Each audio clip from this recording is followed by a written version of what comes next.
बौद्ध धर्म दुनिया के प्राचीन धर्मों में से एक माना जाता है।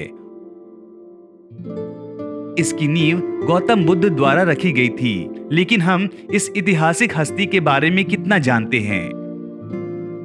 सिद्धार्थ एक संस्कृत नाम है जिसका शाब्दिक अर्थ है जिसने अपने लक्ष्य को पूरा किया। सिद्धार्थ का जन्म राजा शुद्धोधन के घर हुआ था, जो शाक्य नामक एक बड़े कबीले के राजा थे। माना जाता है कि इनका जन्म स्थान लुम्बिनी था, जो आज आधुनिक नेपाल में है।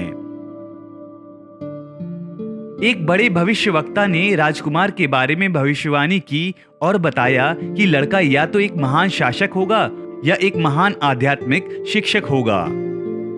राजा शुद्धोधन ने पहली भविष्यवाणी को प्राथमिकता दी और उनके अनुसार अपने पुत्र को तैयार किया। 16 साल की उम्र में उनका विवाह यशोधरा से हुआ। यशोधरा एक कोलिया राजा की पुत्री थी और उसकी माता राजा शुद्धोधन की बहन थी। राजकुमार ने 29 वर्ष की आयु में भव्य महलों की दीवारों के बाहर की दुनिया को देखने का फैसला किया। इन यात्राओं में वह एक बूढ़े आदमी, एक बीमार आदमी और फिर एक लाश को देखकर चौंक गए। वृद्धावस्था, बीमारी और मृत्यु की कठोर वास्तविकताओं ने राजकुमार को सोचने पर मजबूर कर दिया। यात्रा के अंत में उन्होंने एक तपस्वी को देखा। सारथी ने उनको समझाया कि तपस्वी वह है जिसने संसार को त्याग दिया और मृत्यु और पीड़ा के भय से भी मुक्ति पा ली।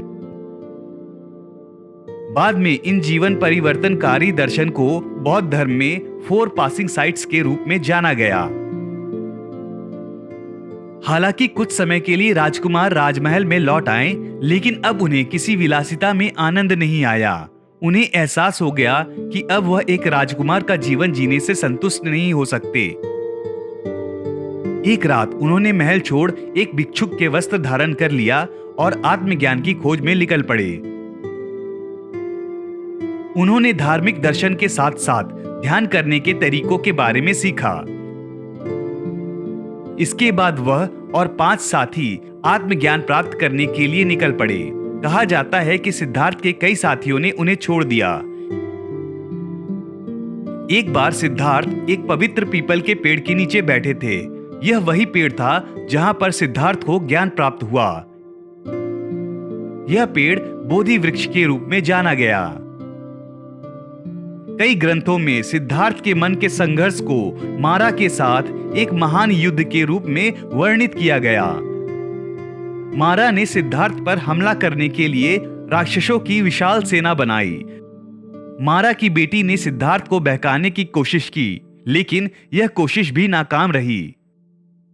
कहा जाता है कि मारा की आध्यात्मिक उपलब्धियां सिद्धार्थ की तुलना में अधिक थी, लेकिन फिर भी सिद्धार्थ के लिए मारा के सामने स्वयं पृथ्वी ने गवाही दी और मारा गायब हो गया। जैसे ही सुबह का तारा आकाश में आया, सिद्धार्थ गौतम ने आत्मज्ञान का एहसास किया और बुद्ध बन गए। अपने ज्ञानोदय के बाद वह इसी पटाना के एक वन में गए। यहाँ पर उन्हें वे 5 साथी मिले जिन्होंने उन्हें छोड़ दिया था और उन्होंने फिर अपना पहला उपदेश सुनाया। इसके बाद बुद्ध ने खुद को शिक्षण के लिए समर्पित कर दिया और सैकड़ों अनुयायियों को आकर्षित किया। 80 वर्ष की आयु में बुद्ध ने अपने भौतिक शरीर को छोड़ दिया और उनकी मृत्यु हो गई।